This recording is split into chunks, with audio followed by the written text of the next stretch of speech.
오늘 우리에게 주시는 하나님 말씀은 요한복음 4장 31절에서 34절까지 말씀입니다. 그 사이에 제자들이 청하여 이르되 랍비여 잡수소서. 이르시되 내게는 너희가 알지 못하는 먹을 양식이 있느니라. 제자들이 서로 말하되 누가 잡수실 것을 갖다 드렸는가 하니 예수께서 이르시되 나의 양식은 나를 보내신 이의 뜻을 행하며 그의 일을 온전히 이루는 이것이니라. 아멘. 우리는 지난주 요한복음 4장 35절부터 38절까지 말씀을 통해서 다시 한번 전도에 대해 생각해보는 시간을 가졌습니다. 예수님은 제자들을 향해 눈을 들어 밭을 보라고 하시면서 추수할 때가 되었다고 말씀하십니다. 이 말씀은 제자들뿐만 아니라 유대인들 그리고 이 시대를 살아가는 우리를 향해 주시는 말씀이었습니다. 우리의 생각으로 전도할 사람과 또 하지 않을 사람을 판단하는 그런 모습을 돌아보게 하시는 것이죠. 우리는 설령 내가 거두지 못한다 할지라도 씨를 뿌리는 자의 사명을 잘 감당하고 포기하지 않고 최선을 다해 복음을 전함으로써 하나님의 뜻을 이루어가야 한다는 것을 우리가 지난주에 생각해 보았습니다. 오늘 우리가 읽은 말씀은 먹을 것을 구하러 다녀온 제자들과 예수님의 대화를 기록하고 있습니다. 동네에서 먹을 것을 구해온 제자들은 사마리아 여자가 동네로 가고 난 뒤에 예수님께 식사를 하시라고 말씀을 드립니다. 그런데 그 말씀을 들으신 예수님께서는 32절에서 이렇게 말씀을 하십니다. 내게는 너희가 알지 못하는 먹을 양식이 있느니라. 이렇게 말씀하시죠. 음식이 없어서 음식을 구하러 갔다 왔는데 이제 음식을 갖고 왔는데 예수님이 먹을 것이 있다고 하시니까, 먹을 양식이 있다고 하시니까 제자들은 당황스러워합니다. 그래서 서로에게 막 이야기를 합니다. 누가 잡수실 것을 갖다 드렸냐? 누가 우리 몰래, 나 몰래 먼저 막 먹을 걸 챙겨드렸냐? 이런 이야기를 하면서 혼란스러워하는 것입니다. 오늘 말씀에 나오는 이 짧은 대화를 보면 예수님과 제자들 사이에 의사소통이 제대로 이루어지지 않고 있다는 것을 발견하게 됩니다. 이렇게 예수님과 제자들이 제대로 의사소통을 하지 못하는 이유는 이 양식에 대한 개념이 서로 다르기 때문입니다. 예수님과 제자들 모두 이 양식을 뭔가 사람에게 힘이 나게 하고 움직이게 하는 그런 원동력으로 생각을 했습니다. 이거는 동일하게 바라본 거예요. 그런데 제자들은 이 양식을 육체에 힘을 주는, 그래서 육체를 움직이게 하는 원동력으로만 생각을 합니다. 지금 급하게 유대 땅을 떠나서 갈릴리로 가고 있으니까, 그렇게 급하게 이동을 하면서 뭔가 힘들고 지쳐 있으니까 이 양식을 통해서 힘을 얻고 다시 그 발걸음을 이동해 나가기를 바라고 있는 것이죠.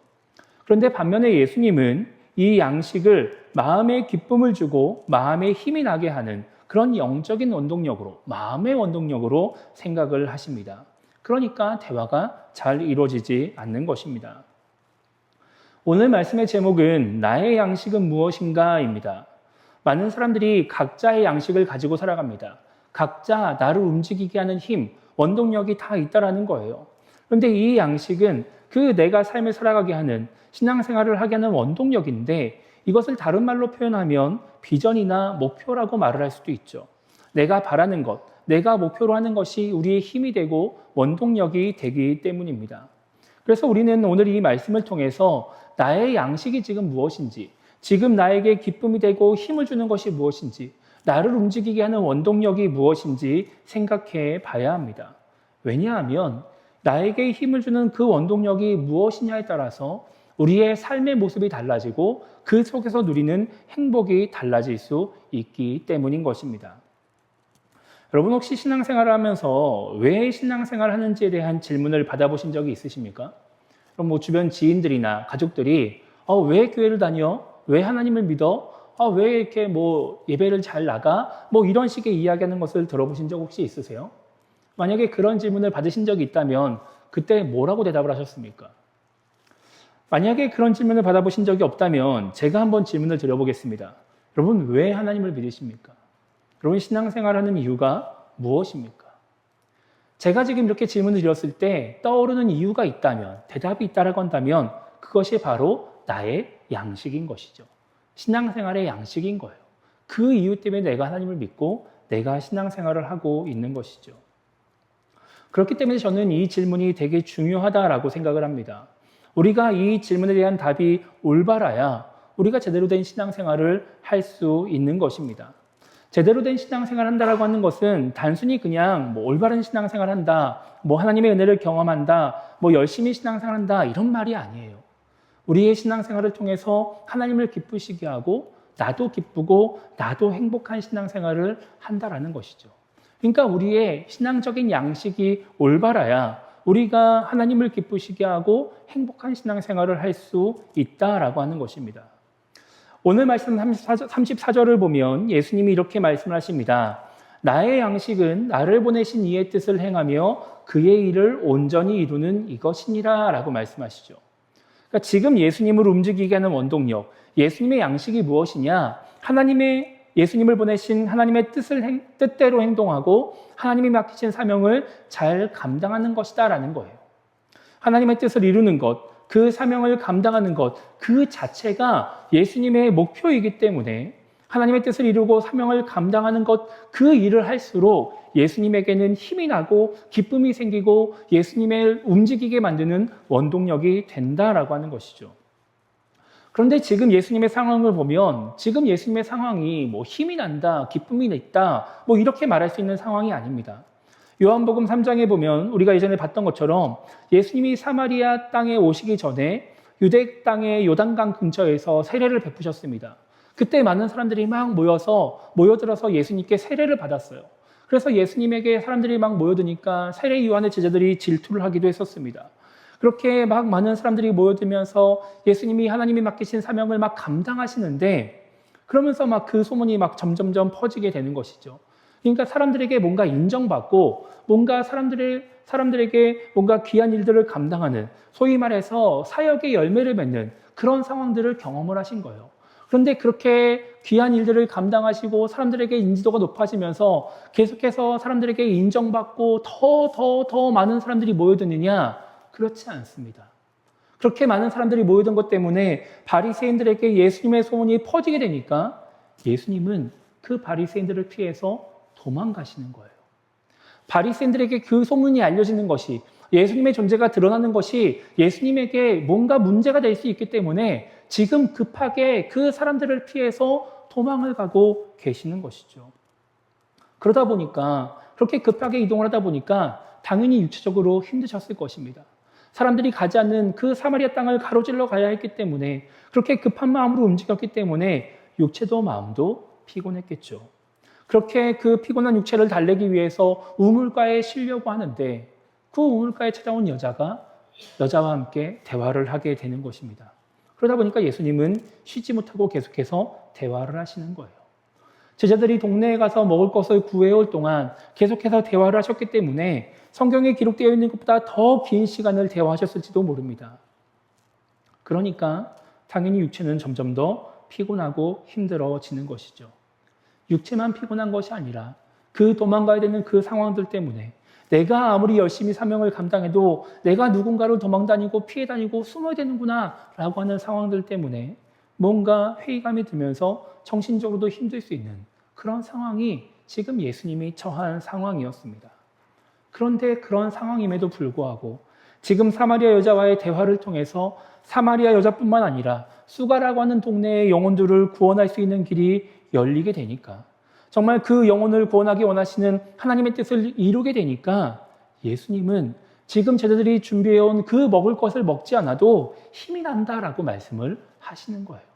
상황과 환경이 좋아서 힘이 나는 것이 아니라 상황과 환경이 좋아서 기쁨이 생기는 것이 아니라 비록 상황과 환경은 어렵지만 하나님의 뜻을 이룰 수 있기 때문에 그 예수님에게는 힘이 나고 기쁨이 생기게 되는 것이죠.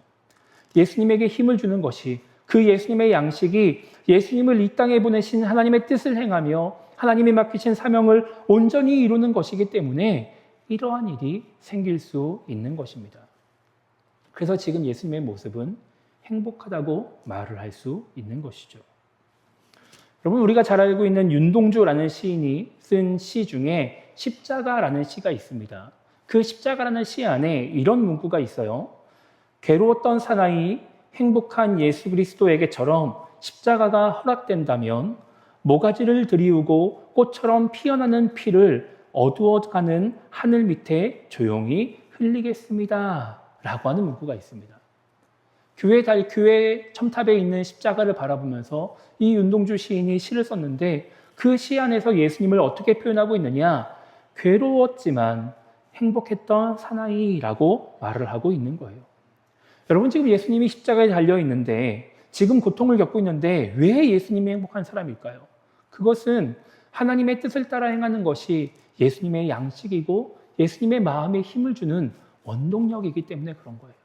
지금 내가 처한 상황은 고통스럽고 힘들고 아픈 상황이지만 이 일을 통해서 하나님의 뜻을 이룰 수 있다라고 하는 마음 때문에, 지금 저 밑에서 나를 바라보고 나를 조롱하는 저 영혼들을 구원할 수 있다는 생각 때문에 예수님은 행복한 사람이 될 수 있는 것이죠.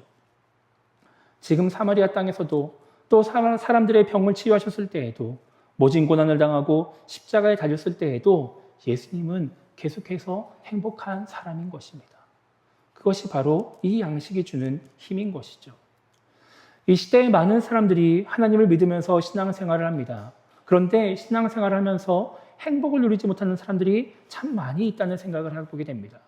신앙생활을 부담스럽게 생각하고 또 신앙생활로 인해서 포기해야 될 것들로 인해서 힘들어하는 거예요.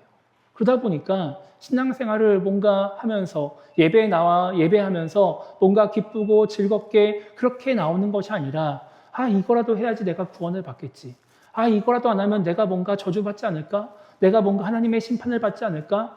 이거를 해야 내가 뭔가 그나마 하나님의 복을 받지 않을까? 이런 마음으로 어쩔 수 없이 나와서 예배를 드리는 사람들이 생각보다 많이 있습니다. 그러다 보니까 뭔가 예배를 드리려면, 신앙생활을 하려면 자꾸 그 신앙생활의 이유를 어디에 둬야 되느냐? 나 자신에게 두는 거예요. 나의 유익에 두는 것이죠. 그렇게 신앙생활을 하는 신앙들이 많이 있다라는 거예요. 내가 구원을 받기 위해서, 내가 하나님의 은혜를 누리기 위해서, 내가 하나님이 주시는 그 복을 받기 위해서 신앙생활을 하다 보니까 하나님의 뜻을 이룬다, 혹은 예수님처럼 사명을 감당한다라고 하는 말들을 잘 사용하지 않으려고 합니다. 뭔가 나를 들여서 하나님의 일을 감당하면서 헌신하려고 하는 것이 아니라 그냥 적당히 신앙생활을 하려고 하는 것이죠.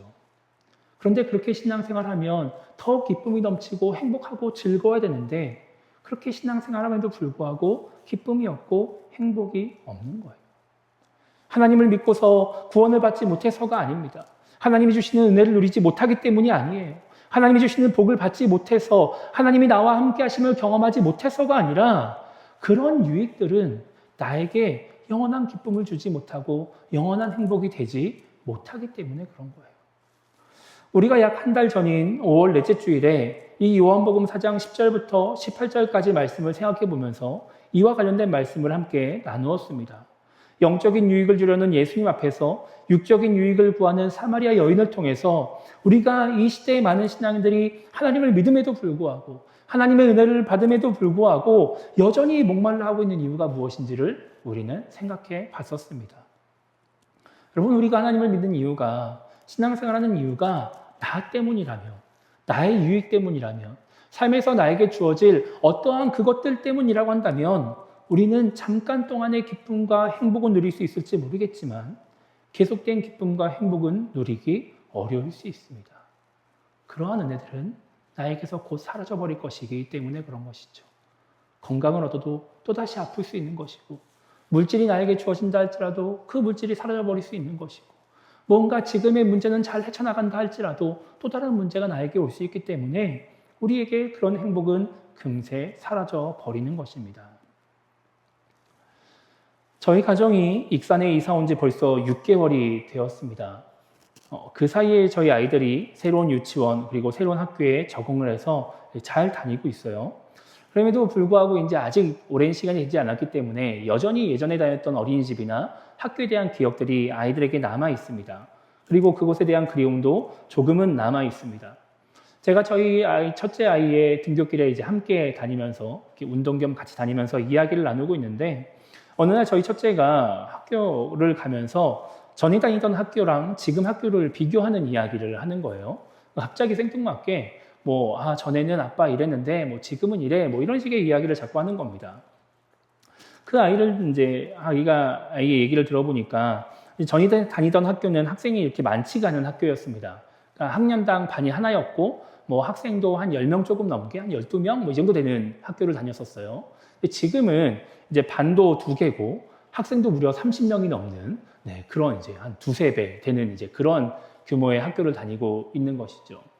근데 그렇게 이제 다니다 보니까 아이가 이제 뭔 얘기를 하냐면은 여기 지금 익산에서 만나는 친구들보다 예전에 있던 친구들이 더 좋다는 이야기를 하는 겁니다. 예전에는 이렇게 아이들이 많지가 않으니까 뭐 남자 여자 따로 놀 수가 있는 상황이 아니에요. 다 모여봐야 10명 조금 넘으니까.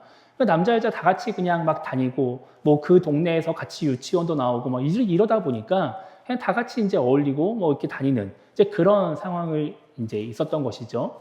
근데 여기 와서 이제 아이들이 늘어나고 나니까 30명이 넘어가니까 이 남자가 여자가 이렇게 따로 노는 거예요. 그러니까 이 아이는 이게 어색한 거죠. 자기는 남자랑도 놀고 싶고 여자랑도 놀고 싶은데 자꾸 여자는 여자끼리만 놀아야 된다고 이야기를 하고 남자는 남자끼리 논다고 하고 그러니까 이게 좀 어색한 거예요. 그래서 예전처럼 남자랑 여자랑 같이 좀 놀았으면 좋겠다 뭐 이런 이야기를 하는 겁니다. 그러면서 이제 그렇게 좀 약간 안 좋은 얘기를 계속 하길래 이거 학교 다니기 싫은 거 아닌가? 좀 이런 생각을 하고 있었어요. 그런데 갑자기 이 아이가 무슨 말을 하냐면은 그런데 지금은 학교가 너무 재밌어. 학교가 너무 가고 싶어. 이런 이야기를 하는 거예요. 예전에는 학교는 별로 학교를 가고 싶지 않은 생각이 많이 들었는데 지금은 학교를 더 가고 싶다는 거예요. 아니 지금까지 뭐 친구도 뭐 다르고 뭐 저기가 더 좋고 막 이런 얘기를 하다가 갑자기 지금 학교를 가고 싶어 막 이런 이야기를 하니까 무슨 말인가 싶었는데 왜 학교를 가고 싶어 하느냐? 그것은 선생님 때문입니다. 예전에 다니던 학교는 선생님이랑 잘 맞지 않았습니다. 선생님이 수업하는 게 별로 그렇게 재밌지 않았대요. 그래서 친구들은 너무 좋고 뭐 급식도 맛있고 뭐 다 좋은데 선생님이 수업하는 게 너무 힘드니까 학교를 가고 싶은 마음이 들지 않았다라고 하는 거예요. 방학 언제 하나 기다리고 막 이런 생각을 했다라고 하는 것이죠. 그런데 지금 선생님은 너무 수업을 잘 하신대요. 너무 수업을 재밌게 하신대요. 그래서 막 수업 시간에 공부하는 게 너무 즐겁다는 거예요. 그러니까 비록 전에 다니던 학교보다 친구들하고 많이 어울리지 못하고 뭔가 여러 가지 다른 부분 때문에 어려울 수 있지만 지금은 학교를 가고 싶다. 학교 가는 게 너무 좋다. 이런 이야기를 하는 겁니다. 제가 이 이야기를 들으면서 학생이 학교에서 어떻게 행복할 수 있을까? 이것에 대해서 좀 알게 되었습니다. 여러분, 학생이 학교에서 기쁨을 누리려면 여러 가지 요소들이 있지만 그 중에서 가장 중요한 거는 그 학생 본연의 할 일인 공부에서 재미를 느끼는 거예요. 여러분, 뭐 친구가 좋고 뭐 급식이 맛있고 시설이 좋고 다 좋지만 그거 뭐 다 안 좋아도 공부에서 재미를 느끼면 학교는 가고 싶어지는 것이고 학교 생활에서 행복을 누리게 되는 것이죠. 여러분, 직장을 다니는 직장인들이 뭐 여러 가지 뭐 좋은 연봉, 뭐 여러 가지 좋은 시설들, 환경들 다 중요할 수 있지만 그 업무에서 재미를 느끼고 행복을 느껴야 직장 생활이 행복한 겁니다. 제가 어떤 유튜브를 통해서 보니까 어떤 사람이 자기의 직장 생활에 대해서 올렸어요. 그 사람이 대기업에 들어가서 막 사람들에게 인정받으면서 여러 가지 일들을 하고 성과를 이루고 막 여러 가지 일들을 하면서 돈도 많이 벌었습니다. 그런데 퇴사를 해요.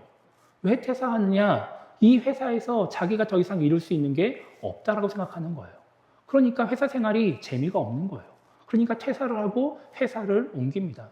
회사를 옮겨서도 거기서 막 인정을 받고 더 높은 직책으로 막 올라가는데 또 퇴사를 해요. 왜 퇴사하느냐? 똑같은 이유인 거예요. 회사 생활이 재미가 없어요. 돈을 많이 벌고 인정받고 하지만 그 일에서 내가 재미를 느끼지 못하는 것이죠. 그러니까 또다시 회사를 옮깁니다. 그렇게 내 삶 속에서 행복을 누려야 진정한 행복이 우리에게 주어지는 것이죠. 여러분, 목회자가 행복하려면 어떻게 될까요? 목회자가 뭐 단순히 뭐 사례를 많이 받고 뭐 좋은 교회에서 뭐 막 좋은 차를 타고 다니고 좋은 사택에서 이런 게 실은 중요한 게 아니에요. 성도들의 행복을 통해서 성도들의 모습을 통해서 행복을 누릴 수 있어야 목회자는 행복한 목회를 할 수 있는 것이죠. 성도님들이 교회 와서 웃고 같이 교제하고 또 예배를 드리면서 깨달음도 있고 말씀에 순종하면서 삶의 변화나 하나님의 은혜를 누리면 그게 바로 목회자의 행복인 것입니다. 그게 있으면 다른 거는 그렇게 중요하지 않아요. 목회자에게는요.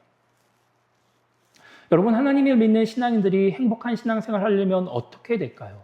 그것은 바로 오늘 예수님처럼 나의 유익이, 그 양식이 신앙생활, 나에게 주어질 그 유익을 얻기 위한 신앙생활이 되는 것이 아니라 예수님처럼 하나님의 뜻을 이루고 하나님이 맡기신 사명을 감당하는 것이 되어야, 그것이 우리의 양식이 되어야 우리가 행복한 신앙생활을 할 수 있는 것입니다. 그러면 예수님처럼 상황과 환경이 좋지 않고 뭔가 어려운 상황 가운데 처한다 할지라도 우리는 계속해서 낙심하지 않고 힘을 내면서 기쁘고 행복하게 신앙생활을 해나갈 수 있게 되는 것이죠. 부담스럽고 힘들 수 있고 어려울 수 있지만 그것이 우리의 목표가 되고 우리의 양식이 될 때 우리는 계속해서 행복한 삶을 살아갈 수 있는 것입니다. 그렇게 우리도 예수님과 같이 하나님의 뜻을 이루고 하나님이 맡기신 사명을 감당하는 것을 그 양식으로 삼음으로 말미암아 이 땅 가운데 하나님의 뜻을 이루어가며 행복한 신앙생활하는 우리 모두가 되기를 주님의 이름으로 축복합니다.